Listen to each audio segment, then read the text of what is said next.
might have been about 10 years ago. What happened was, Doug had an accident in the Cadillac. We went to the airport, and he hurt his chest. So he couldn't keep it open.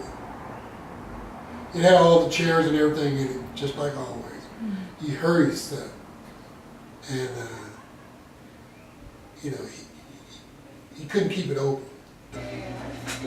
That shop was really prolific. He had a rent house above it, you know, a little apartment upstairs. It was okay. The building was shoddy, you know, it's old and rickety, but it served a purpose. You know. We had parties in there, you know, my church used to come through and pray. After school, I used to do things for kids, like if they come and show me a report card, free haircuts, you know, stuff like that, you know. Yeah, you worry about how much haircut costs. Because they come in just to talk. And the same thing used to be about that bar. People used to come in and they used to just sit. Yeah, they just sit and talk. And I remember going in there, sitting up and saying, who's next? And so he just sitting there. Things are the same. We don't have shoe shine stands in the parlors because people don't wear hard-soled shoes anymore. Everybody got on Jordans, you know. The shop is owned by A. Woods, you know what I'm saying? He's owned the shop, you know. He's been owning the shop since he was 22 years old, so great business, man. Sixth grade, my oldest brother and my brother above me, they used to always cut my hair.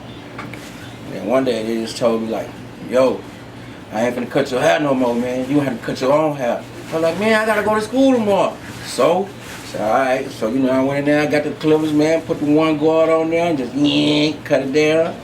I did it once. Next time I got a little better, start edging, did it again, start fading, get to 7th grade. Everything was cool. 8th grade come, I'm cutting hair at school. You know what I'm saying? High school come, 9th grade, boom, I'm in the door. I'm like, man, I'm at high school, I'm in the restroom, we had 55-minute lunches, I'm getting in.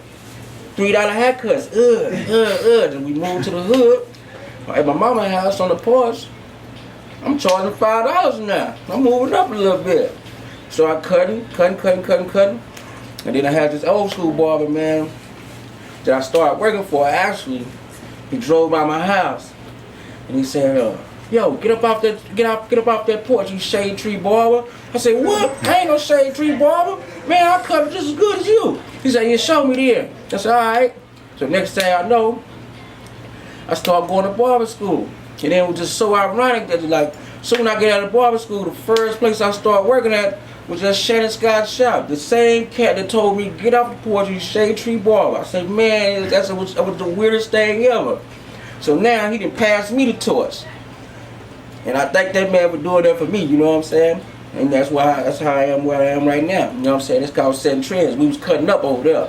We got what they call shop talk. Raise your hand. Now, the barbers gonna know what I'm talking about, man. You won't know. So we'll say, hey man, they ain't nothing but shop talk. So they'll know.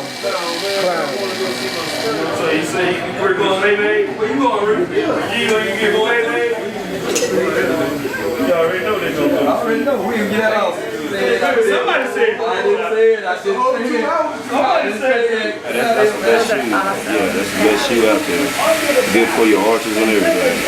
You should have heard us earlier. Hey, man.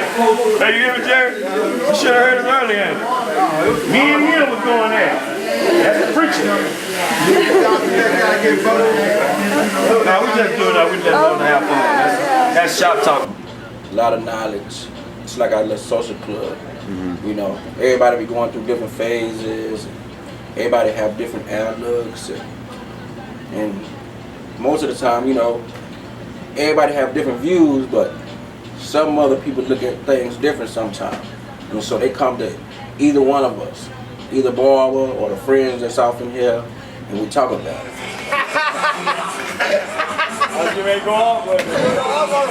I don't miss it. I miss the shop itself. Running the business. I kind of like what I'm doing right now. I told this guy that I was going to be here for 5 years and I was going to move around. I've been here 5 years and I'm not ready to go anywhere. I like it right here, so I'm kind of like it where I am right now. I don't have a problem with it at all. Yeah, the man to be doing all the talking and changing people's lives is him right there, though. He's the man. He gets real deep with them. So when y'all talk to him, make sure y'all get deep with him, because he's pretty deep over there. That's Big Brother, Big Reese. You have like so many different people that come inside the barbershop. You have guys that work in politics, guys that preachers, guys that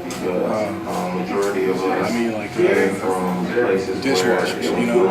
And you learn a lot about different occupations, different cultures. I don't think that barber and beauty is going anywhere. It's like this. Everybody needs their haircut. Everybody wants to look good. Everybody wants to, you know, people gotta go to work, they gotta go to church, kids gotta go to school, and at the beginning of the school year, everybody's trying to get into the barber shop to get their kids' haircut, because they don't want their kid looking displaced, you know. So the industry's not going anywhere. I don't think the industry's going anywhere. People are running barbershops away from the community, yeah, you know, and it's hard for us for a small business to compete with industry, but we're a vital part of industry. People need us. We're not going anywhere. I don't think we're going anywhere. Yep. You're done, son. You done?